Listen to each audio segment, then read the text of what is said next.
Yeah,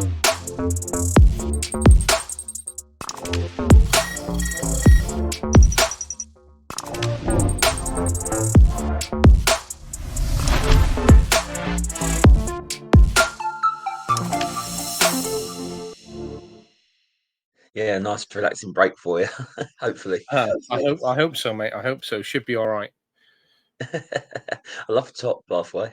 Good choice. Cheers, mate. I was looking at this the other week, and I looked at 3 different tops, right? And I couldn't justify spending like 300 quid on 3 tops at one time.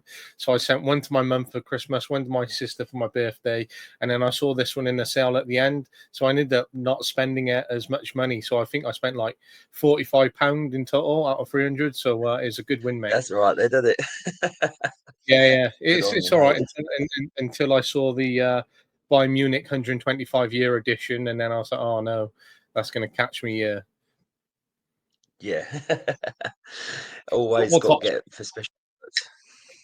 Yeah, that's what I thought. I literally saw it. I was like, if I don't buy this now and then it goes out of stock, the price is just going to go ridiculous on that, and I'll never get it. So it's one of the first special edition tops I bought. So I was quite pleased with that, to be honest, mate. And yeah, just trying to get a few more tops this year as part of the collection. I'm contemplating getting a Southampton one, their pink shirt, in the next week or so. I'm still 50-50 on that one because it's Southampton and they're not a great sort of team to be in Yeah, favour of not this this year. season. They're not. No, that's the only thing holding me back from getting that shirt this year, mate.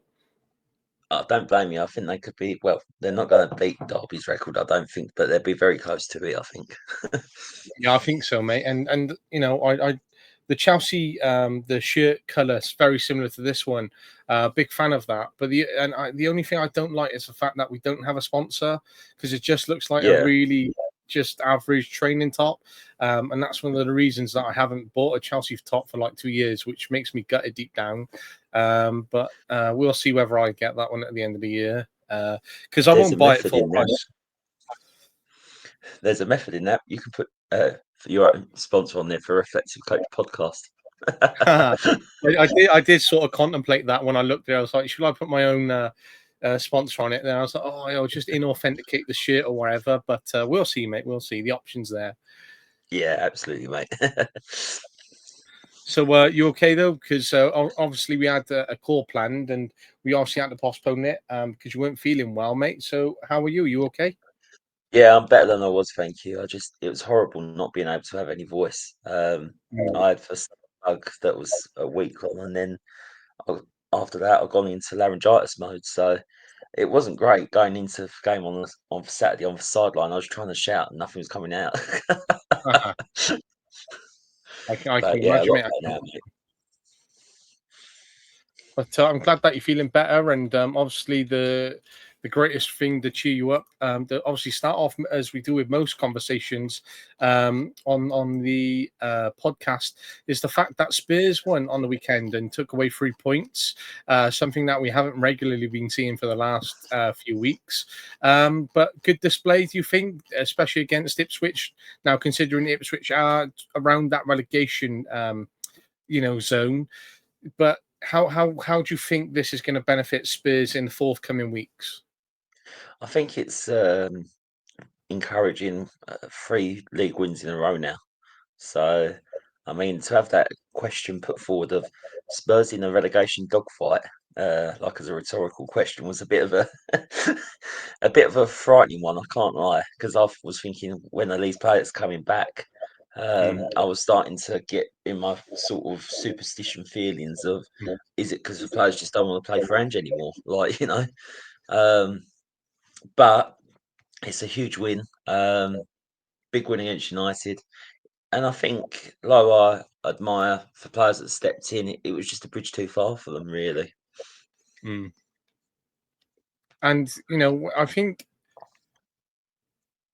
you're obviously going to be safe. I think you're in a good position. You're currently 4 points off Brentford, which are above you. And Brentford have had some up and down form this year, whereby they've won 11, lost 11. And their away form that has been inconsistent in 2024, although that has picked up since 2025 in the return of the Premier League. And they seem to be picking up points and getting the points which they get per year. They're sort of in their average positions, and they might be that club in a few years, like Fulham did years ago, where they end up clinching Europe and maybe going on a good run. But we'll see how that goes, because obviously Brighton are up and around there. Aston Villa are pushing. Bournemouth and Nottingham Forest are massively pushing against the odds so far this year. And Bournemouth picked up some great results, but they also drop results as well at times. But they're on good form, and so it'll be interesting to see where Spurs do end up, because you're joint on points with Crystal Palace. But the one thing that is holding the difference there is the fact that you've got 16 more goals scored than them in terms of goal difference, and that's the only thing which is keeping you from there. Everton have been building since Moyes' come in and defeated in their last 5 Premier League games now, so they're 2 points behind. United are 3 points off. West Ham are 3 points off, and had that good win against Arsenal on the weekend, 1-0. So it'd be interesting to see where you do end up, because it's a very tight space in terms of where you're at. But the fact I think Brentford are 4 points clear just gives them that breathing room. And as long as you keep pressing and pushing the trigger towards closing that 4 point gap, then once you start to look towards top 10 again, then I think you'll be pushing for Europe. But do you think Europe's realistic on the cards for the end of this season? I think there's a lot of ifs and buts. I think I was reading that if we need really to Liverpool to win for Carabao Cup to at least have a chance of getting Conference League next season. Um, it's it's um, it's all ifs and buts. But do I want to see Liverpool win another trophy? um, I don't know. I think in a sense you could argue for Angie's gone backwards instead of forwards. But then with the injury situation, it has been it's been a tenfold this season. So even if we finished in the top, 8, I think it would be some sort of miracle. I mean, as you said, other teams in there, Bournemouth, absolute credit to them and Irola and his team for how they've pushed. But they'll be disappointed after Saturday's result against Wolves not to have taken advantage of that when City dropped points themselves,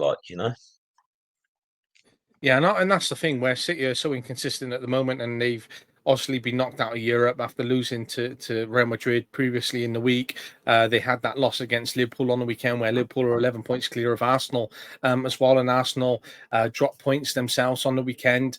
And I think it is between Liverpool and Arsenal realistically, because there's still a 6 point gap between Arsenal and Nottingham Forest, and Nottingham Forest have only won 2 in their last 5 Premier League games. And if City do end up picking up form, I still think, unless anything catastrophic happens at Liverpool where they go on a real bad run at the moment, then they'll drop off, which I don't see that happening, and then City winning it. But there's certainly a lot to play for in terms of the movements between the clubs at the moment. You got Newcastle up there who've won 2 in the last 5. Bournemouth are picking up 3 in their last 5 out of wins, 1 point behind Newcastle. Newcastle dropping points there with Man City. They're only 3 points behind Nottingham Forest. So those gaps between 3rd, 4th, 5th, 6th, 7th, 8th, 9th are very tight, between 4 points. Anywhere from 4 point difference there. And then you look at 10th, 11th, 12th, 13th, 14th, 15th, 16th, right? There's a 9 point difference between now, where the gap is a little bit wider. But if you were to take Fulham out of that, you look then at 11th place, then there's a 7 point gap. You take Brentford out of that, there's only a 3 point to 1 point gap between those clubs. So there's these little pockets just sitting in the Premier League between this part of the table, this part, and then this part, where the points are actually very close, but actually the difference between where one club is here compared to that one, the difference is massive. So you could end up finishing in a respectable position, although not one that you wouldn't want to be in at the end of the year, whereby you don't qualify for Europe, for example. I think this is it. Obviously, I'll take um, I'll take a Europa League trophy and have a lower league place finish, just to keep that point with. I suppose I'll win at Finns in my second season, because that's going to bite him in the day, isn't it? Let's face it. A fee draw for that has been, I could argue, quite favourable for us actually. AZ out mile away first leg. um, Potentially Ajax in for quarterfinals. Um, But it's just, this is it. If we finished 14th, 15th, and we've got like a plus 12 goal difference, that's surely got to be up there to be for weirdest and highest plus goal difference in a Premier League season, isn't it? Yeah, I think so, mate. And when you look at the current season, I know we've spoken about it before, and there's a lot of negative press surrounding Spurs this year, obviously on their performance, on off the pitch, the chairman and the boardroom, the potential change of ownership which we're seeing come into it, potential change of manager and keeping Postecoglou. Now, if you were to still qualify for Europe, depending on what Liverpool end up doing, right, and you finish in an okay place, and Daniel Levy's still going to be managing next year, owner of the club and chairman. And you look at a position and go, right, do we stick with Postecoglou for another year, or is this us going, right, we're going to cut ties? We had an awful second year. We give him longer than all the other previous managers we've done before, and that's not something that we've done previously. How do you approach that situation if you were Daniel Levy? Would you keep Postecoglou? Now, I know you're in favour of that, or would you go, right, we there's a manager that I've identified who would be a better fit for Spurs? That's a tough one. I think with Daniel Levy, he's in a bit of a what's the saying? He's in a rock and hard place, I think himself, because if he was to sack Ange Postecoglou, um, quite a lot of supporters will kick up more of a fuss about that as well. I think there's a high percentage of Spurs fans that are still believing in Ange, what he wants to achieve at Spurs. I think there has been over this recent time with this bad run of form, people have changed their minds somewhat. Um, I can see both sides to it, but really, it's like I feel if you was to, even though I'm in favour of keeping Ange in, if you was to go halfway through for project in inverted commas, um, I think you've got to expect a bit of rumpy bumpy along the way. I'm always a firm believer in that if it gets really tough and that you'll get your rewards in the end in any walk of life if you stick and persevere with what you've got as your um, purposes in life, your objectives, I suppose. And I suppose that's what Daniel Levy's got to weigh up is should that Spurs squad keep fit, it's probably going to be one of the strongest squads on paper in the league. Maybe in the top six clubs. I don't think it's a title winning side. Far from it. But I do think that it could be a side that could compete for getting top four every year, like it was under previous regimes and management. But as the Spurs motto is, to dare is to do. And that is down to Daniel Levy and what he decides that he wants to do on that. Is he bold enough to hold it out? Or is he going to throw another manager under the bus?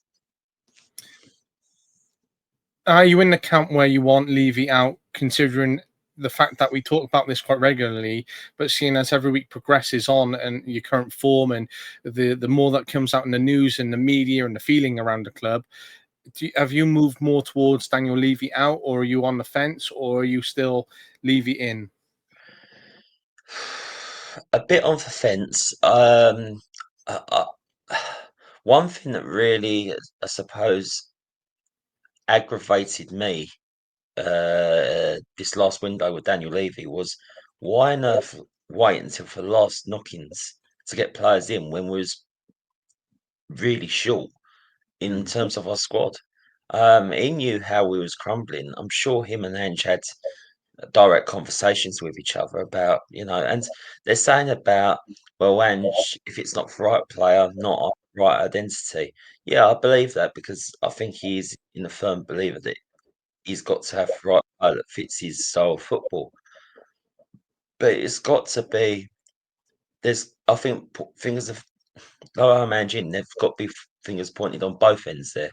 Why did Levy leave it? Why did Levy leave it too late? But on the same token,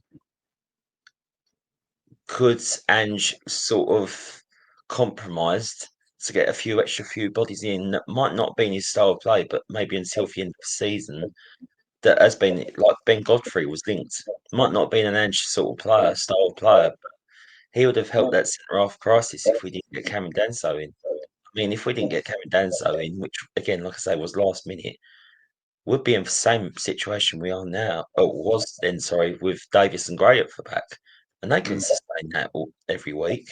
And I just feel that I understand what, in the sense of Levy's ideology of young players, develop them, and then if you can sell them on for a profit, great. He's made money from it. That's how the business works.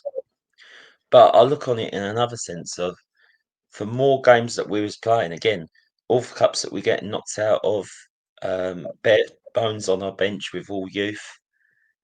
For more that you expose younger players to hostile environments, they're just going to crumble. They're not going to thrive under it, you know, especially if you're not getting through results. So I think there's, as I say, there's fingers that's got to be pointed at both there. Thankfully, we've got Kevin Danso in now. We've got Matthias Tell in. I've been a bit disappointed how Matthias Tell has come in at the moment. He's not looked the part for me just yet. It might be harsh to say after 3 games, but I'd rather put Brennan Johnson through the middle. And I think that's the sort of consideration that could also be taken into place in terms of Arsenal, right? Where you left those transfers too late, that you didn't really bring anyone in, because Arsenal are in that space whereby they're playing a centre-back as striker. It didn't pay off on the weekend, considering they gave him the start, where he came off the bench and did well when he was in that game, right? But when you sort of look at that same sort of position that you're both in, and how you approach that, and they had Sterling available, and they chose to put Sterling on the bench, which says that they'd rather play a defender ahead of Sterling. Now, whether that comes down to attitude, whether that comes down to the type of quality, whether that comes down to the form of coming off the bench the week before, right? There's a number of different factors which come into that. But you're considering the sort of same response or approach there by playing Brandon Johnson in a striker position or further up the field to try and be the solution to some of the problems that you have, right? But I just wanted to share this, right, because it's something that I saw, right, and it's the top 30 highest earning clubs in their wage structures, right? So number one, you have Real Madrid, and here we have two different columns here, right? So your first one is revenue, and Real Madrid at the top with £1 billion revenue, and their wages revenue percentage is 48%, right? Second place, then you have Man City. Third, you have PSG. Fourth, you have United. Fifth, Bayern Munich. Sixth, Barcelona. Seventh, Arsenal. Eighth, Liverpool.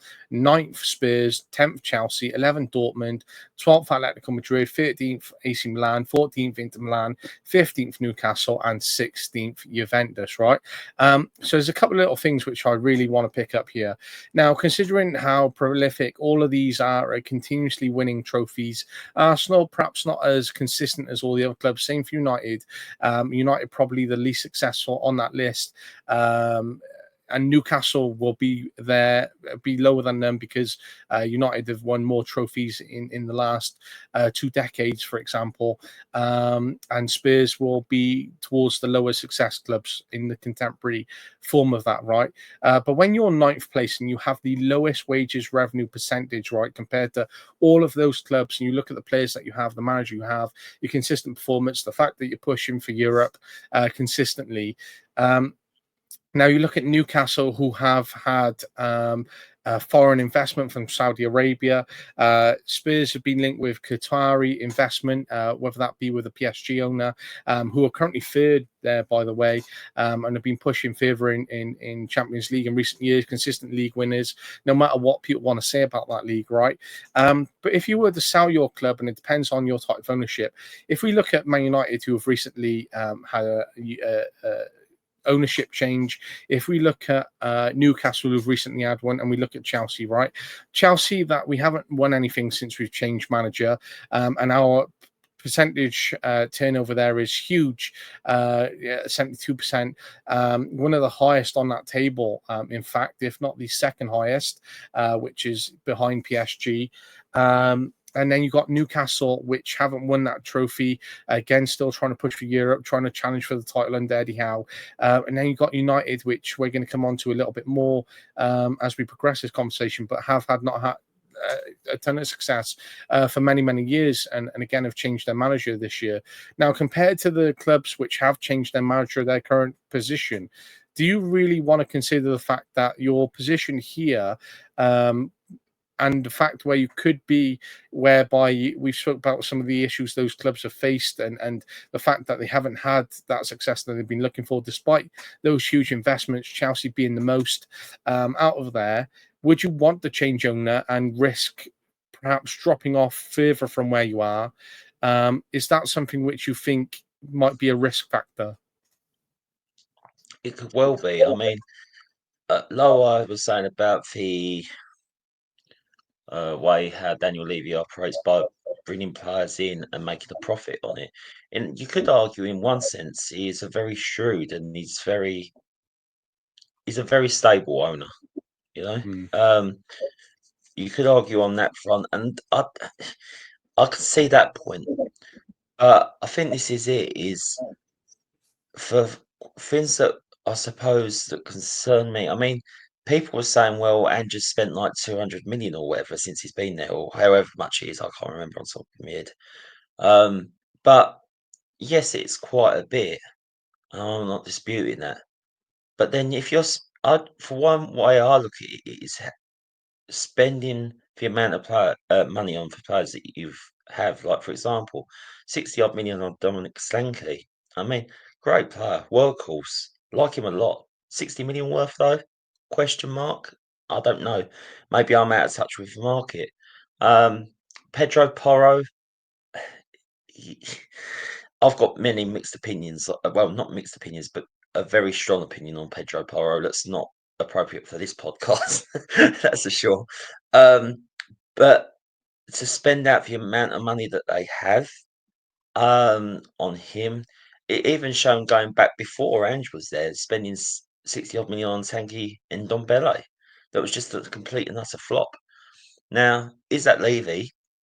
Is that for manager? Is it both? Or is it for people that's involved with Daniel Levy, like the operating side, that need to have questions put to them as opposed to Daniel Levy himself? Um, I think if we had a new investment in, it might freshen it up for a bit. Is it the answer? I can't honestly say. That's why I sit on the fence, I suppose, Luca. You know, because I don't want it to be that an owner comes in and then you could say, well, he spent all that money and then we're in so much debt from it. You know, because that won't work either. But people, this is how I suppose one way I do look at it. If you've got a world class stadium, as everyone says, world class training facilities, as everyone says, then you need world class players in there as well. So we've got good players. We've got some talented players. Are some of them world class though? Probably not. They're either young and they're developing, and they're like on football manager, they're whiz kids, you know. But when it comes to for here and now, you know, I I really can't say on that. And yeah, I think more questions need asking, not just at Levy and Ange. I think it's got to be for the whole board, just generally. Yeah, I think so. I think I was reading something in terms of on BBC News where they were saying that he's surrounded by people who are more like him rather than different to him, and that's part of the problem, which we're seeing at Spurs. But I also read, quite interestingly, that Spurs are valued anywhere from 3.5 billion to 4.5 billion. Obviously, because the stadium, the training, the squad, the trademark, and all these things which come with Spurs. So if he did decide to sell Spurs at the age of 63, right, and he moves on, he passes the club off, he gets to say all the successes which he has had, and pushing for Europe and getting to European final, being a runner-up, they are successes for where Spurs are. Obviously, not the success of winning Premier Leagues and Champions Leagues, etc. But when you compare it to Newcastle, who are trying to push up, when you look at Aston Villa trying to push up, when you look at the recent form of Chelsea, and we're in the same space as Spurs in that effective argument there, same as Arsenal, he has done relatively well, and yet his performance business-wise is much better than those clubs currently in those positions, right? I totally agree. I think this So is it, though, Luca. Is sorry to interject there, but I think this is it. Is that I've been speaking for it with my granddad at home. Big Spurs fan, obviously. Like he's one that brought me up to support Spurs and everything. So he's seen the transition from when it was the Alan Sugar days to Daniel Levy and Enoch and so on and so forth. I said to him, "Do you think Levy's the problem?" And in his opinion, he doesn't think he is. But I said to him, I think, and there was one I said about, like you said, well, I think Ange and this and that. We've got different opinions on a lot of things with Spurs. Ironically, we don't share the same values that we see in that respect. But one thing that we did agree with on Daniel Levy about is he does not communicate with the fans enough. And if he communicated with the supporters a bit more, then it make us feel like, well, we know where we stand, you know. And I think I saw that on BBC Sport as well, like you said, when they said that's one thing that they found, he wasn't a good enough communicator around the place. Um, is that because he's too much of a fan at heart as well as a chairman? Though it's good to have someone like that bleeds for the club. I'm not disputing that, but for passion overrides, you know what I'm trying to say. I can't think of the right words, but yeah. Yeah, I get what you're saying there, and I think that's what it comes down to is that passion there, which really comes into it. And sometimes I think the pragmatic approach from the business side also takes precedent, especially when you're that businessman deep down. And you look at what United have spent and compared their success. You look at what you're spending at Spurs, and the success levels are relatively the same, but you're better off in that performance position. You've got a new stadium, you've got new training facilities, and they're all the things that United are being called out for. And I know United are trying to invest in those. But and another sort of scenario question, if Levy was to sell, right, do you think he would reinvest in another Premier League club, or do you think his time as ownership would be done considering the experience that he would have had at Spurs, which he's going through now? I think his days would be done. Um, Purely, again, I'm not saying it should be, but I think age factor might come into that. If he was a bit younger, I think it might be a bit different. Um, but yeah, that would be again very Spursy if he was to move on, go to a different club, invest, and then they were successful. It'd just be the Spurs way, unfortunately. And that's what part of it comes down to. But moving on from Spurs, which have dominated most of this conversation, right, mate? The recent news, which has come out earlier today, and I'm not sure if you've seen it, was Man United have announced a further 200 job cuts, a reduction on lunches, which limited the soup and sandwiches, or the offer of a free piece of fruit. Now, obviously, when you take in consideration the amount of people which are now being affected by this turnover of staff at the moment, the constant cutbacks and employee benefits, the everything that United brand has stood for years. And when you look at it, obviously cutbacks have had to be made. They want to reinvest. Sometimes you have to do that to survive, to get back up. But do you think all this is really necessary, especially when it comes down to the employees, right? Whereby you start to cut basic things such as benefits, such as lunches. Do you think that's really necessary when it comes to a club as big as United, when they could sell off one, two big stars who perhaps aren't performing, recover that money, still offer a good culture around the club, still maintain those staff? Do you think it's necessary in this respect? No, I think it's yeah, I did read about it earlier, and to be honest with you, I think my heart went out to them staff that have been cut, really. because, as you say, it's got to that situation where again it's become really toxic. And I think everyone was hoping for this new ownership with Radcliffe coming in, that it would change things, and but in the football side of things, and things will pick up pretty much instantly. But as you say, if there's some players that are not pulling their weight there, or which I'm saying some players, I think it's all for players at their squad at the moment. They're just underperforming. So any of them could really go and move on. You could argue, well, how comes they're not being challenged, I suppose, in that situation of, well, if you're not good enough, we'll have to move you on. Why does this other staff, the internal staff that make the club work on a daily basis, function on a daily basis, be the ones that has to suffer? It's not right. It's not on. And it wouldn't surprise me if this goes further than this. It wouldn't surprise me if people try to get a union together to try and put a lawsuit against United. Because it's their life, and if they've been taken and deprived of that, people's power win. End of the day, Luca. Yeah, that's what I think it comes down to, and I think when we sort of consider the players which have been out on loan and performed much better since being away, we look at Jadon Sancho, currently much happier at Chelsea, performing really well. Rashford in recent weeks for Villa has looked frighteningly good, especially when he played against us on the weekend, and he was causing us so many problems. He looks energetic, he looks fresh, he looks like he's in a good space where he's hungry again. You had Mason Greenwood move away, obviously, ended up on a permanent move to Marseille for some very obvious reasons, right? But has been on fantastic form since going out on loan to Getafe and now being in Marseille. You got Anthony out on loan, performing really well. So when you look at the selection of players which have all left and have all considered the improvement in performance, right? Then also you have to look deep down at what the root cause is at United.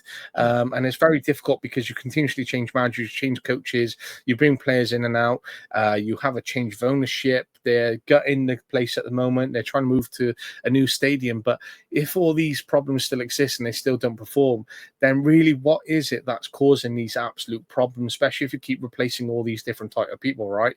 And I think that's the most interesting thing is, well, what really is it when you keep changing all these different components? But they're the sort of things which come into these considerations when you look at the current changes and everything that comes into it, and some of the things that you see, right? But where we look at some similarity in terms of change, and we've seen that from Spurs, we've seen it at United, we've seen it at Chelsea in recent years. A question which I want to pose to you, and this has been on terms of our recent form as Chelsea, and compared to where we were in 2024, compared to how far we were off the title, and we were quite close in that respect. The performances were picking up. Do you think Maresca will still be Chelsea manager at the end of the year? Oof, I think it's improved. I mean, form's gone a bit up and down like a yo-yo, hasn't it? Really. But this is it. Is if Chelsea go back down that vein of sacking Maresca, and this is from an outside point of view, then it's just like they haven't learned from their lessons from before in some ways. I think again. I mean, how long did Maresca sign for at Chelsea? I believe he's on a 3-year deal, if I'm correct off the top of my head. So if it's for a year, it's only year one in the project, isn't it, really? Considering where they was under Pochettino and previous predecessors, that wasn't getting like Mudryk functioning and everything like that. I think Chelsea are in a better place now. All right, yeah, form has blown up a bit, but by and large, it's been a pretty solid season. I would say a bit more consistent. Would you agree, being a Chelsea fan, or do you disagree? No, I think we had a solid start, and I think we've had some consistency. I think obviously there was a lot of questions asked at the start of the year because he moved a lot of players on very quickly, especially in the sense of Ben Chilwell, and you look at Sterling who got moved on, and they're two key players for us who performed really well, and they were cut out very quickly. You look at some of the other moves which he's made out the squad. There's been questions over whether Reece James would come back into it and how that would look. I think we were just hit by a few injuries. I think Cole Palmer has been overused and just needs a couple of games out just to rest and maybe just come on for the last 6, 7, 8 minutes, perhaps, just to still be involved and just change our squad up a little bit. But I think at the moment he is at that risk factor because you have such a key performing player that you don't want to drop him altogether because of how well he's been and risk someone else in there. So I think he lacks confidence in some of our other players. And the biggest thing that we're missing is a striker at Chelsea, same as Arsenal, in that respect. And when I look down at the three players who we could really go and sign or identify for us, right, is Ollie Watkins, right, because I think he would suit us at Chelsea. I think he'd also suit Arsenal as well. He's good. He's English. He fits the quota very well. Very good goal scorer. I think he'd be surrounded by great players. But would he want to leave Aston Villa where he's playing week in, week out? And, you know, he could push for Europe with Chelsea, could push for Europe with Aston Villa. It has a very good manager in Unai Emery. Would he want to leave Emery? I think that would be the key pulling point in terms of this right now, especially in terms of players Emery's brought in terms of Rashford coming in, Asensio on loan as well, and how they've been performing, the potential of Rashford signing permanently. I know there's a lot of financial surroundings which are going to impact Aston Villa and whether that does happen next year, especially on Rashford's wages, etc. We look at Isak at Newcastle, who's constantly being linked with moving. I think he'd be the perfect signing for us. I think he's the 7th quickest player to reach 50 Premier League goals as well in the last week or so, in that record himself. And then we got young Benjamin Sesko, who's currently 21 years of age, playing out our RB Leipzig, 24 league goals in 53 games, 16 in 39 caps already for his country. Very good player in form, especially doing well in Europe as well. I think we push the boat out and go for Isak as our number 1 spot. If we don't, then I think, you know, I would like to get Ollie Watkins and then Sesko if not. But I think they're the three which I would identify for us to push on and to try and get that Premier League title, or to be pushing even further to close the gap on Liverpool and Arsenal at the moment, and then with City, depending on whether their form picks up next year. I think they're good standout targets. I think from, again, looking outside perspective, is my mind's saying that Isak would be a quality signing, and it's Chelsea would push Chelsea to the next level. And I think with Isak as well, is that's what you associate as a Chelsea striker to be, is to score goals and goals and goals and goals, like for Drogba days and everything like that. But part of me is also saying, well, with the emergence of Sesko, that's the way Chelsea's transfer policy is that they try, if they get alerted by anyone of someone of that quality, they want to get in there first before anyone else does as well.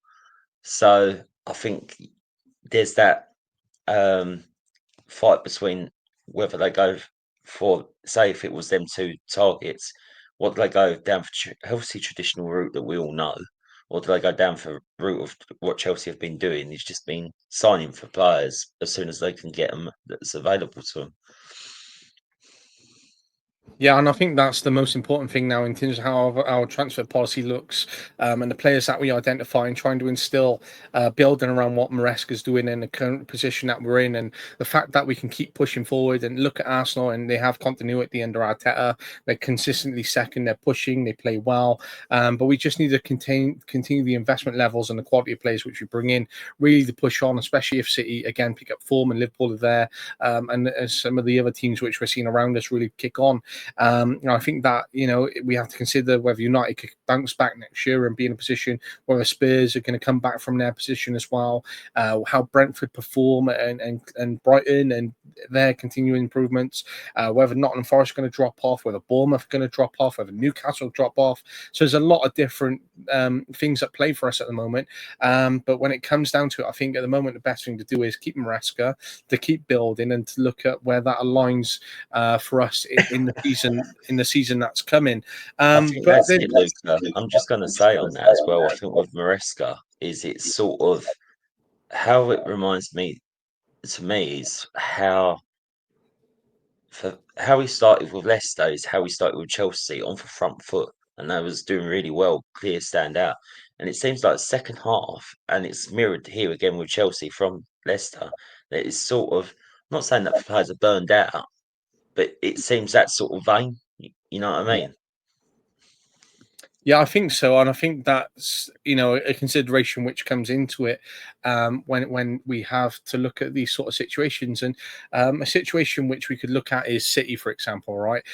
So one of their key players, who's a legend of the club, has been there for over 10 years, performing consistently well.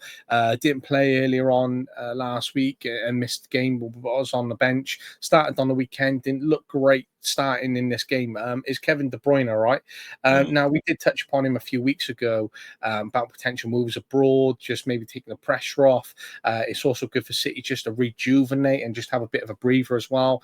I think potentially they could move Kovacic on as well as one of their players. They could move Ortega on, their second goalkeeper.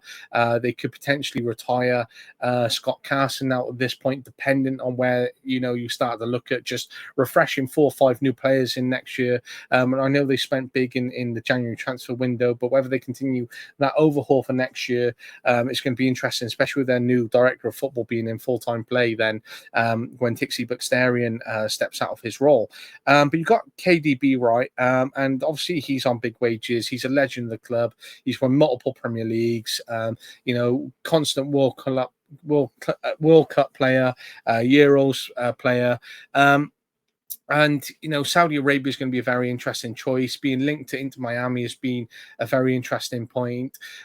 He could potentially go out and play for Juventus, Inter, AC Milan. He could still fit into a Barcelona team, especially when you see 39-year-old Luka Modric scoring worldies for Real Madrid, right, which was a class goal. You look at his consistent performance. I think he's played to 39 games already this year. Still 39 and bossing it right for Real Madrid, which you don't rarely see, players who are 55 playing for Real, but still a key part of Ancelotti's plans, right? But I was just thinking about, a sort of football manager mindset, right? You got Kevin De Bruyne. He comes out as a free transfer. He's available. He's a player who could fit Arsenal. He's a player who could fit Chelsea, right, as an experienced player. He's a player who could fit Spurs and would be a very good player for yourselves. Marquee business signing, fits a Spurs profile, not under 21s, which is a contradiction of that policy. But I think when you look at marketing, you sort of go against what your policy might be, and you get that experienced and big name player in because he's still a big name. You fit an Aston Villa to come in on a free transfer and to really bolster that squad and take them next level. If you were a Spurs manager, you're Postecoglou now, would you go and take a punt, whether that be a 1-year contract with a view of another year for Kevin De Bruyne to come into Spurs? I don't think you can dismiss it necessarily, because I think really that is what Spurs are crying out for is someone that's been there, done it, and that's been a leader. He's led City to so much success as a skipper on the field. Spurs don't have a skipper on that in that team really. Sonny's our captain, Romero and Madison. I think this is it. Is everyone says, well, Christian Romero was a World Cup winner, um, but yeah, he might have been a World Cup winner, but he's still not won like a Premier League or anything like that. He needs something like that to back that up, that statement up, really. At least De Bruyne has got that. So I won't be against it. I think that would be a very solid shout, and as you say, could do a job for a number of teams. Even as you say, bit part player in them big cup games when it comes to a Carabao Cup semi-final, second leg, and not fold at Anfield like we did. That's the sort of player that you need in your dressing room to say, "Come on, lads, this is obviously like the experience that I've had before." Blah blah blah, and it sort of rubs off, onto the rest of the team. Yeah, and I think they're the points which I sort of were alluding to, and I'm glad that you've also recognised that in terms of the quality of player and someone that would be available to those types of clubs. So I think it's going to be interesting to see where he moves by the end of the year. I think we'll be gutted to see him leave the Premier League if so. He might not be the player that he once was, but he's still a top player who offers a lot still around all those dressing rooms and could still be a quality player for those teams. But there's two sort of three questions which I have left, two sort of topics or areas that I want to continue around the focus and changing of clubs and different perspectives. The first one's probably going to be the quickest one. I'm not sure if you've seen, but Robin Van Persie has now stepped up to be PSV manager. Yeah. They're third place, so he leaves Heerenveen, which I know they're very upset as fans to see the back of him from some of the things that I've read. And was doing an okay job there by contrast. But he's gone back to a club where he was a player. Very exciting times for him because he might come back into the swing of things, and it'll be interesting to see what he does in Europe, how he performs with them, and it'll be interesting. Yeah, absolutely. I wish him well because I think that'd be a good opportunity and a good thing on his CV. Excuse me. I think I just find it so crazy. All of a sudden, we're seeing all these players nostalgia Premier League days. Um, what you see on Sky, Premier League years, and that still for highlights from not that long ago. Now you see them become as managers. um, it's scary how quick time has creeps up on us like that. Um, but yeah, I think it'd be a great opportunity for him. And if he does really well there, again, it will look other clubs in Europe, whether that be in England or elsewhere. And they're the sort of things where you said there. I'm glad that you said that potential link to coming into England at some point, right? And because that's the sort of thing that I just thought of as you've said that, right? And it all depends on how he performs and how that performance picks up, especially with PSV, and how he does in that league, how long he stays there, because he's got a nice contract which he's landed there. And you sort of compare that. RVP could be the next Louis van Gaal, right? The next Dutchman to come in and be a good manager into the Premier League. And you could consider this on the same lines of Xavi Alonso. Now, if he goes on and does well with PSV, like Xavi Alonso's done with Bayer Leverkusen, then you could see another former player linked with a return to their club where this continued football manager simulation that we live in continues to exist, right? Because we can't rule it out. And Robin Van Persie could become a future Arsenal manager like Arteta was, because obviously they're happy to appoint players as managers. We've seen Freddie Youngberg there. We've now seen Mikel Arteta. If Robin Van I can Persie see that. I can see him being wins, a future Arsenal manager. Yeah, I think he just fits the profile potential at Arsenal, especially it depends where Arteta ends up going. I think he will leave at some point in the future. Arteta obviously depends whether that is Barcelona, whether that is Spain. I think they're the two clubs which will come calling for him, and they're the only clubs he'll move for. So I think that'll be interesting. But I think in the next couple of years, whether he moves on and depends how Ryan Van Persie performs, then we could potentially see him in a couple of years. So that'll be interesting whether we discuss that on season 4, potentially season 5 of this series as the next few years come along and our beards get a little bit bigger, our hair gets a little bit longer, mate, and we start to have a few more wrinkles, unfortunately. But that'll be interesting to see as well, because as you said, their time does catch up, and hopefully not too quickly in our respect of things, right? But absolutely. as I was talking about those, right, there's two other points which I thought about there. Ruud Van Nistelrooy, what's your thoughts on him? Now, when I thought he went into Leicester, I thought, you know what, he's going to do an okay job. He's going to keep him up. They're going to build on their performance next year. It's been everything other so far. They've been really underperforming and struggling, mate. They have, and it's a shame to see. But then I think again, he needs backing. He needs financial backing. And I don't think they really. Correct me if I'm wrong, but I don't think they really got that in January. And that's when he needed it to try and stabilise the club, even if it was for the rest of the season to keep him in top flight. I think it's just I don't know what is going on with Leicester. I think there was maybe a bit of hope, a bit of optimism that would have seen the old Leicester that we associated with them before they got relegated a couple of seasons back. Um, yeah, it is underwhelming, especially after how he galvanised that United squad in the short term that he had. was looking into that Leicester job, thinking he's going to do the same, and he's get players going again. It just seems the complete polar opposite. Is it for players that are just not good enough? Is it for financial backing? Was Steve Cooper the issue after all that everyone was putting it down to, like supporters? I've always been a pretty big fan of Steve Cooper for what he has achieved in football.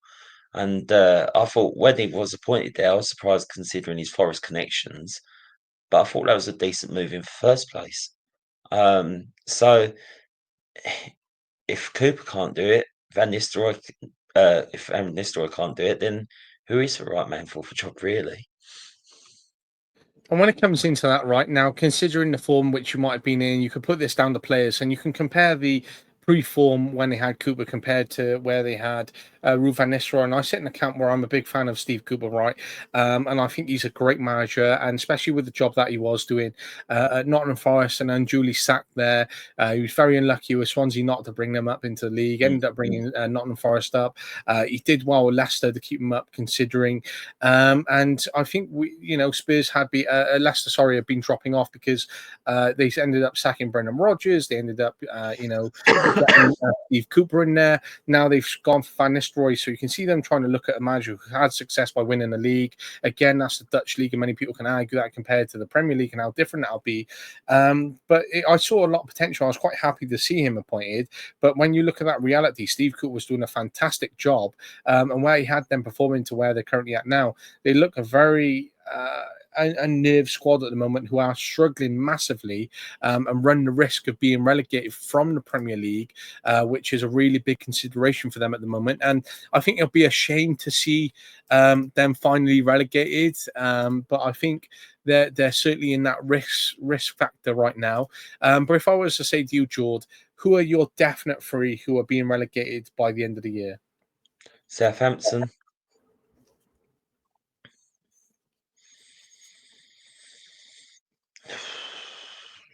Leicester. Now, is it Ipswich or is it Wolves? I don't like to admit it, but I think it's going to be Ipswich. I think Wolves are going to have enough to stay up water. Um, Ipswich, unfortunately, this is what I can see though. I can see just a carbon copy of slightly if Ipswich was to go down, what's happened to Luton this season. Because it's obviously hit Luton for 6 at relegation from the Premiership last season. And I just hope in that sense that people still are able to see Kieran McKenna's qualities he's got as a manager and not just a relegation on his CV. Yeah, and I think we said that in recent weeks as well. If he gets relegated, I think they should do what Burnley did and originally stick with McKenna, and hopefully he stays with them and could win another promotion back to the Premier League and go, look, we got relegated. Look, I stayed loyal. Look, I can get them back, and we'll see what we do this time. And then whether they decide whether they sack him, depending on where performance is that season after, I think they deserve to keep him for back-to-back promotions. And the fact that they are truly battling on in the Premier League this year, and they're actually doing okay in consideration. They're only 5 points off 17th, which when I say only 5, now when you're in that position, 5 is actually quite a lot because you might get a win and then it all depends on how the other team performs. So you might not equal out that difference at any point, right? But I think they should stick with him. Whereas Leicester, if they do go down, do you think they should stick with Ruud Van Nistelrooy and go, right, let's give him time? Or do you think, right, at the end of the year, they're definitely going to sack him and look for a different appointment? Again, that's a tough one to answer, I think, because I think that he's got the.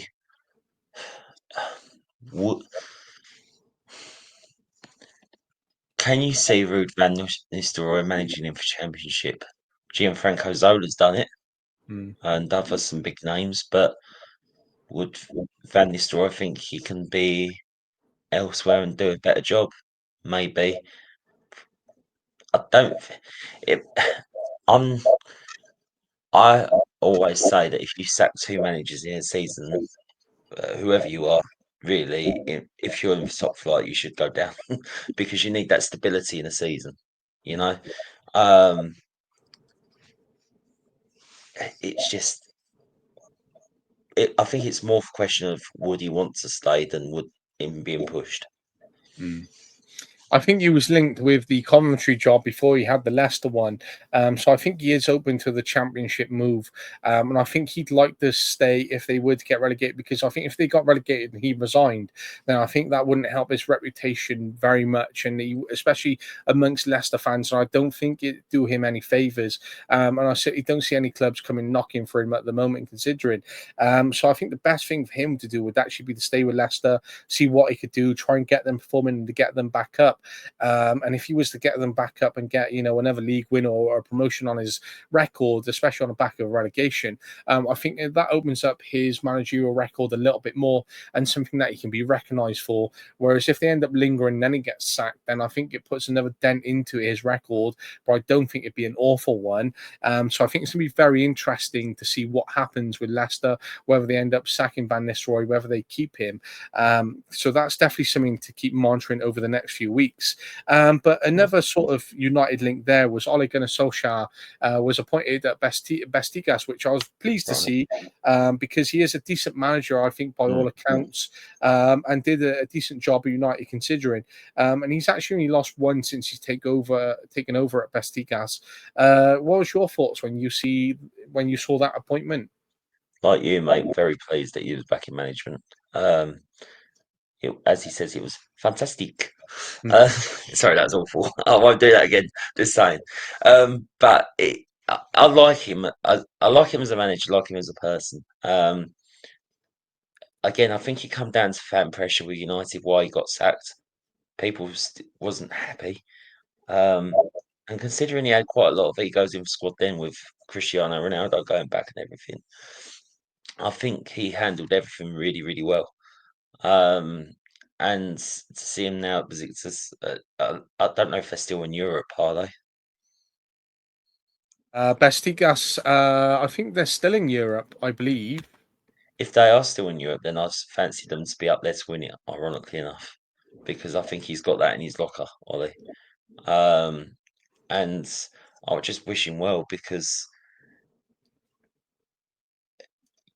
you just get that, you have that feeling, don't you, when you watch it from TV or whatever. You just see managers in the game or players in the game, managers, players, whoever. And you think, I really want to see you do well because I like you as a person, Mm. above anything else. And he's in that bracket. So I wish him well. And yeah, just really happy he's back into management because that must have been a bit of a unique proposition put forward to him in the Turkish league because it can be quite hostile over there. But again, that will really boost up his CV yet again, whatever he does with Besiktas. So good luck, Ollie. Ollie's up for wheel.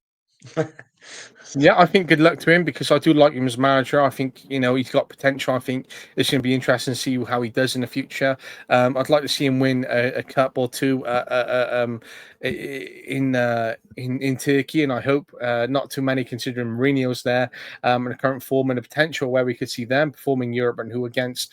So I really want to keep that open for the next couple of weeks, depending on how they perform. But we did see Galatasaray and Fenerbahce draw 0-0, the biggest rivalry in Turkish football, where over 30,000 police officers were deployed for this rivalry game, which took place because of the hostilities which come into it. And we see a lot of the hostilities come across on social medias and what's been highlighted by the Mourinho movement, shall we say.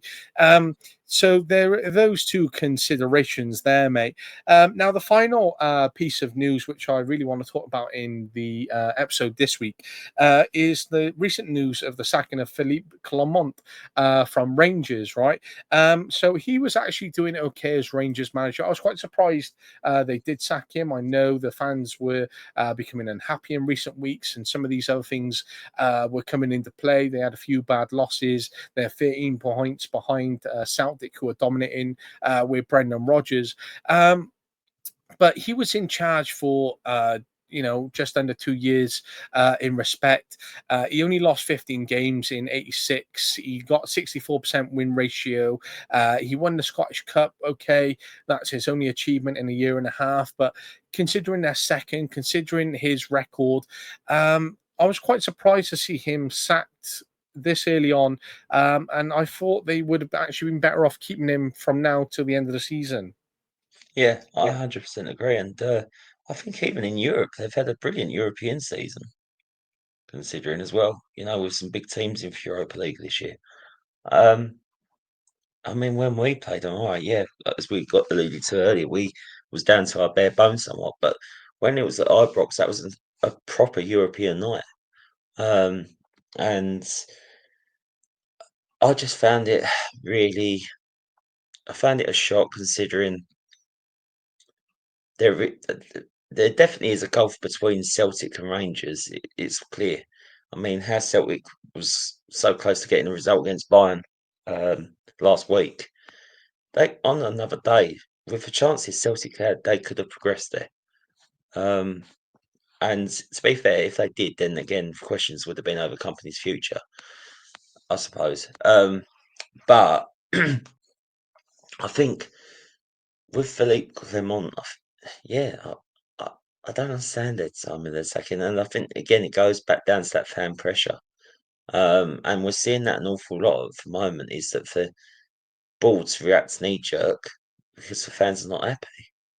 And going back to Spurs, if you're putting it in that same vein, used to be that once upon a time that Levy would have sacked Ange maybe. It's only been this season it's changed somewhat. Um, I don't know who'll be going into even to replace him. There was mentions of Gerrard going back, but would he go back? I'm not sure. Do you think I actually want to talk to you about that, about the list of potential candidates, right? But if you're Steven Gerrard, do you think it would be a wise move to step back to Rangers? What do they say though? Never go back.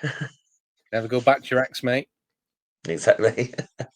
So it's like, yes, he's had that over in for Middle East and that experience over in Middle East, but I'd rather see Gerrard get his teeth stuck in back in England in Premiership, low end Premiership or Championship, even like Gerrard has, Lampard has, you know, because I think that's how he'll learn his trade a bit more, and develop his management skills more. Is if he had that opportunity. I don't think he would. It'd just be like going back there, maybe to appease the fans. He knows what the rivalry means, I suppose, with Rangers and Celtic. But I mean, did he win for league with Rangers? I can't remember now. Yeah, he did win the league, so he's actually only one of the few managers to win the Scottish Premiership since being back, since Rangers returned up to the top flight following those many years of financial struggles.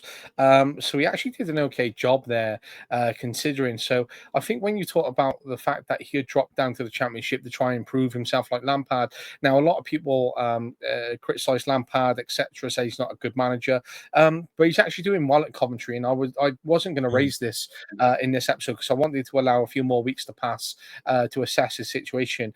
But it's good to touch upon it because I think he is showing good signs of getting them up to playoffs. They are performing well, and I'd be interested to see whether. Carrick makes playoffs because he's doing okay with Middlesbrough considering, and I think they made I playoffs mean, and there's a missed lot of out. pressure on Carrick at the moment, isn't there, on his job? Yeah. Yeah, and I think there has been for a long time considering. But he's actually done all right as a manager. And Hmm. I think that consistency for Middlesbrough, if they go on and sack him and they drop off, then it'll be interesting to see the dynamic change at Middlesbrough there. But you've got Carrick's doing an okay job, Lampard doing an okay job. I think Gerrard's not a bad manager. I think where he went out to Saudi and the club he was out at Divac, didn't have the greatest of finances or players available. So of course he was going to struggle because we've seen Al Nasser sack a few good managers in their time as well. We've seen Nuno Espirito Santo leave, and he was doing well in that league.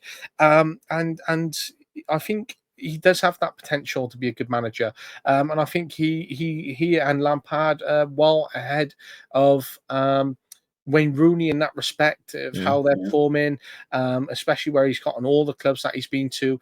Be interesting to see whether Van Nistelrooy drops down and how he performs and whether he can build. So it'd be interesting to see how all these former players could sort of compare against each other if they were down in the Championship. I think that'd be quite fair to compare Rooney, Lampard, Gerrard, and then Van Nistelrooy, and I think that'd be quite an interesting And to mention in that list as well, Scott Parker, if Burnley was to stay down. Great shout, that, mate. And I think that's interesting whether that would happen. So, and we have to put in Michael Carrick there as well. And I think that would be an interesting little analysis, which we'll have to do an episode on.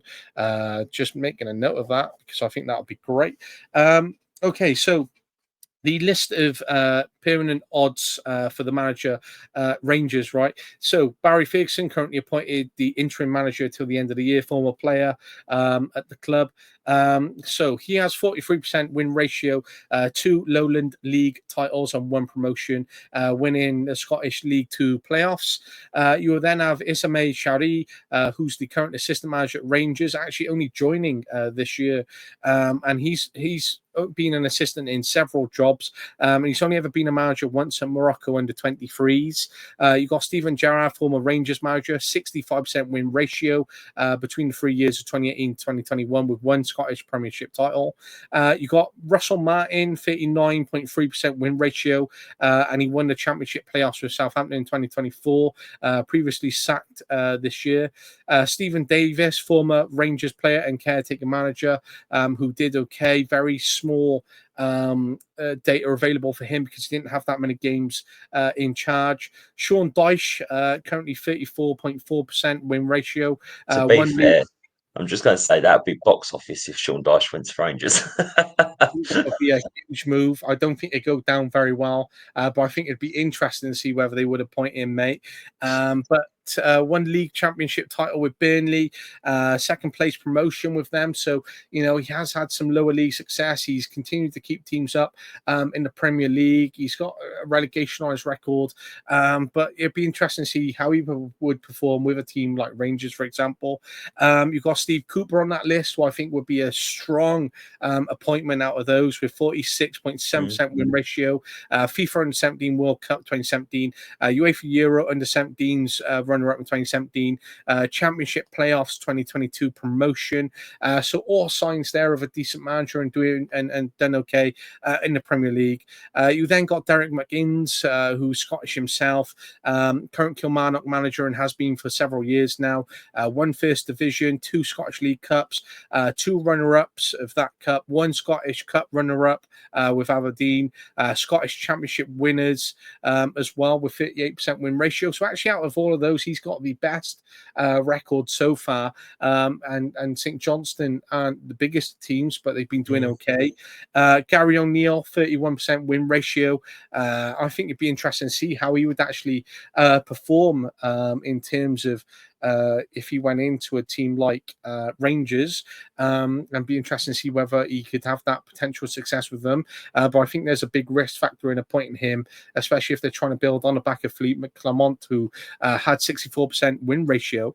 And then you've got Giovanni Van Bronckhorst, who was previously former Rangers manager, 57.8% win ratio, 1 Dutch League, 2 Dutch Cups, 2 Johan Cruyff Shields, 1 Scottish Cup, 1 UEFA Europa League runner-up, 1 Turkish Cup. Now, he's probably the most successful, followed by Derek McInnes on that list. Who do you go for? Do you go for Barry Ferguson, a former player who has done okay in the lower leagues, and depending on how he performs from now until the end of the season, and try to connect with the fans a little bit more? And I think that's one of the reasons they've ended up sacking Philippe Clement and bringing Barry Ferguson in as interim manager. Do you go for Ismail Shari, who has only managed at youth level, current assistant manager, relatively knows the club from the last 5-6 weeks he's been there? Do you go for Gerrard, someone who knows the club and had previously won the league and has proven success there? Do you go for Russell Martin, who has a good style of play, could be argued for and against, and won the championship? Do you go for Stephen Davis, again, a former Rangers player, and same sort of argument as you would have for Barry Ferguson? Do you go for Sean Dyche, who could show potential with Rangers and give them that stability? Do you go for Cooper, who's got good record? Do you go for Derek McGinns, who's been solid in the Scottish League and doing all right with St Johnstone, or do you risk appointing a manager and not having that success and seeing him step up in terms of that? Do you go for Gary O'Neill, who has shown some potential but doesn't have a great record, but his great record is considering the teams he's managed, but actually what he did with Bournemouth, and he was unlucky, perhaps could be argued with Wolves this year? Or do you go for Van Bronckhorst, a former manager with his record? If you're the Rangers owner or chairman, and I know they're being linked with a transfer or a new takeover by the 49ers from the US, but who would you go for out of that list? Or do you go for someone entirely different, not on that list? I think they've all got their own tangible qualities, one way or another. Um, I think this is it. Is if they didn't have Europe to play for, you could argue, well, give it to someone that knows the club inside out, like Ferguson, or so on and so forth. So it gives them that sort of appease to play for someone to know how Rangers and what Rangers is all about until the end of the season. It depends what their ambitions are for Europe, because if they feel that they just want to enjoy the ride, if you like, then go for it. Go for that sort of risk, I suppose, until the end of the season. But I do think in for the long term, so from next season, well, it's not long term, it's mid-term, I suppose, they need to go for someone that I would say needs to be able to understand the big rivalries in football, and someone like that you could argue would be Gerrard, I suppose, because of the Merseyside derby. But then so would, even though we were saying about that being box office, Sean Dyche understands that as well from Everton and Liverpool and Blackburn and Burnley days. Um, you know, I think they need someone that will, as well as that understands the rivalries, they need someone that will push Brendan Rodgers' Celtic um, to push them for that league title. They need someone that's got that ability to kick them onto that next level, I suppose. Otherwise, it's just going to be Celtic overriding it every single year, potentially, and it's not going to be. It's not going to be good for Rangers fans seeing Celtic win it every single year. So they need someone, I think, that knows the background of rivalries, for deep roots behind it all, but someone that will push Celtic all the way. So your solid choice to be the next Rangers manager, so I can quote you on this directly, George, is No pressure. All right, I've got three names. If I did a three-name shortlist, I would go, all right, do Ferguson until the end of the season, someone like Ferguson, but then two-man shortlist for the end. Either Van Bronckhorst to go back or Sean Dyche. quite interested with that Sean Dyche one, mate. Now, I saw him on that list, and I sit in the camp with, it's not an awful shout, but I don't think it's the best shout on there. But it's not an awful shout, right? So I think I'd be sat in the boardroom and I'd be like, I don't know, but I also don't know if that would be a success or not. And I will sort of want to take a punt on it, but I want to take a punt on it whereby I wouldn't get sacked as a board member for suggesting that name, for example, because you could make the argument he sits in the same camp of when Vincent Company was appointed to Bayern, and someone's gone, oh, let's go and appoint Vinny Company, right? And they're going, but he's the man who just got relegated with Burnley. Now, at the moment, you can argue he's actually looking all right because they're top of the table in the Bundesliga, and people said they should be, but you've got Dortmund in there who should be there. You've got Leipzig, you've got Bayer Leverkusen. So the German league is quite competitive. He's done okay in Europe so far. It'd be interesting to see whether he wins the league. And I think if they don't end up winning the league, he is under big pressure there, right? But the Sean Dyche appointment isn't an awful idea, mate. Not awful at all. But for me, I would go for Giovanni Van Bronckhorst, or I would like to see Steve Cooper. In that actual fact. And now I don't want to see Steve Cooper because I like Brendan Rodgers so much. I wouldn't want Brendan Rodgers not to be successful. Yeah, I think this is it. I think Cooper could push Rodgers. I think that's a good shout. That wouldn't be a bad shout to have him in the all-round shortlist with Van Bronckhorst and Dyche. You could argue, though, again, if with European, not this season, but for next season, Rangers would qualify for Europe again, probably most likely. It sounds really daft, and they might have got knocked out really early on, but at least Dyche did have European experience, European football experience with Burnley. You could argue on his CV. Van Bronckhorst obviously did because he was a runner-up in Europa League, but I think with Steve Cooper and someone like that, they're just different sort of games, and everyone has different outlooks on football on how it should be played. But one thing that you would be guaranteed with Dyche, whoever you play, whether that be in for Scottish League or in for Europa, your defence will be proper solid and you'll be hard to break down.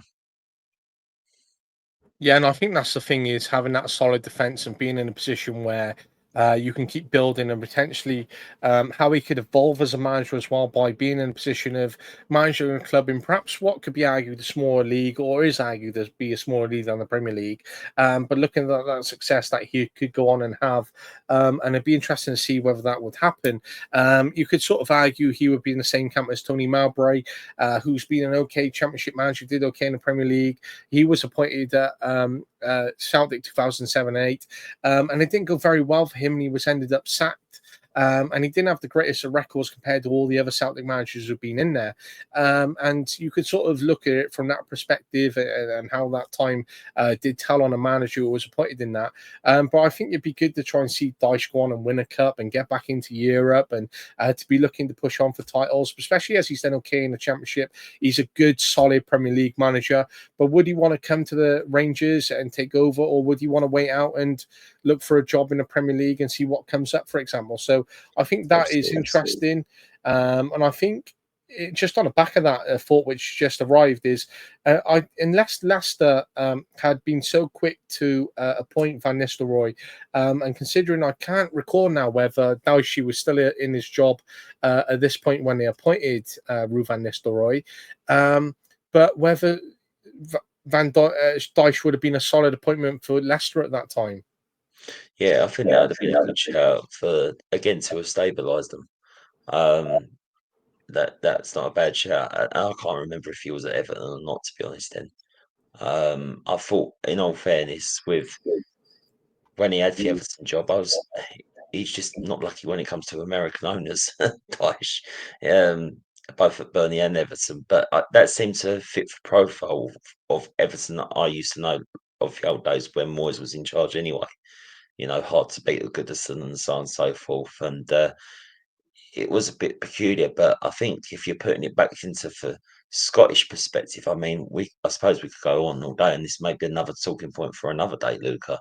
But what is Scottish clubs like Rangers and Celtic? What is their ambitions as a club? Is it just to win for Scottish League to get one over on the other? Because they can't compete when it comes to European football, going further into the knockouts and everything like that. So that's something that maybe for us to think on. Yeah, I think that's going to be a conversation, one which didn't go down well for me when I was getting into the YouTube comments with Celtic fans and the size of their club, and Brendan Rodgers on a video, which I had to drop out of that argument because a lot of Scottish fans came at me very quickly for that, unfortunately, which was not my intention, mate.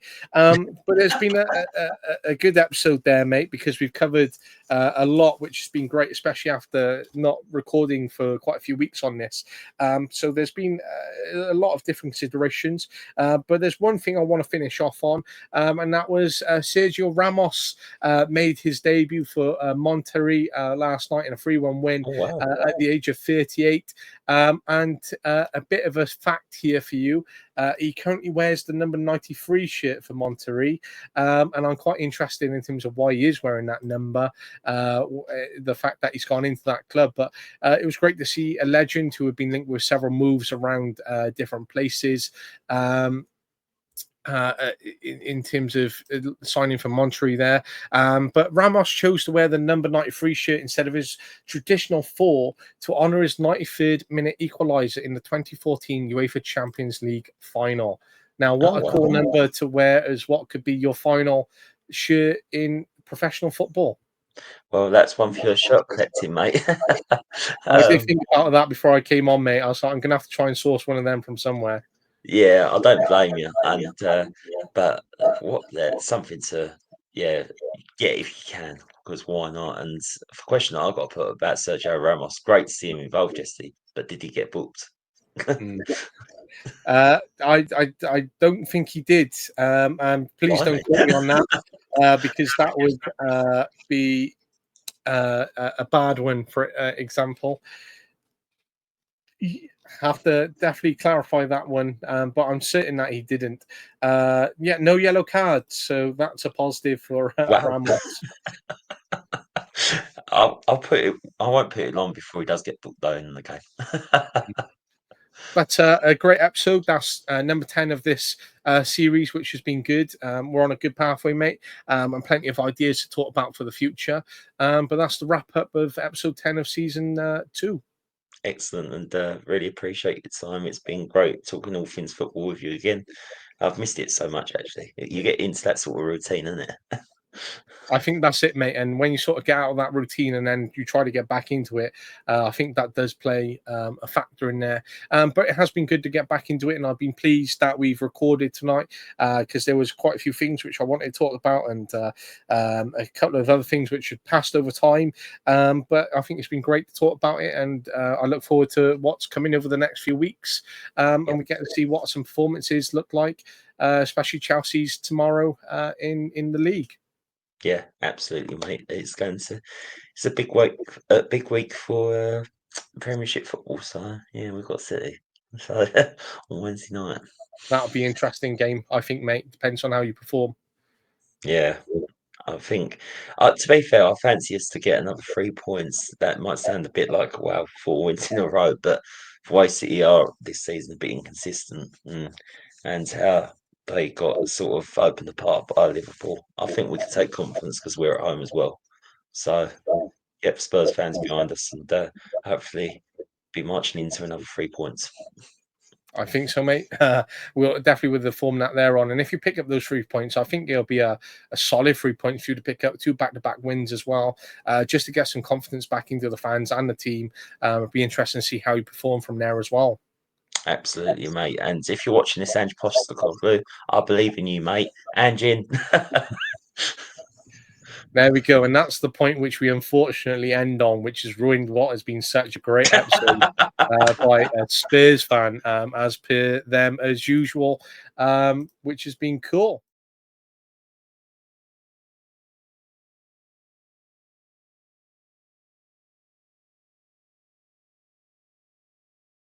But yeah, we try to be that group that can help be there for the players as a three, because I think you mentioned earlier, you want to have different characters in the changing room. You want to have different personalities. You don't want the same kind of people because you're not going to be able to move forward. If you've got 10 people and they all agree the same things, you're going to get to a point in time where actually you're going to become unstuck. You need that one person to actually be like, nah, I don't agree with that. Or actually, we should try this.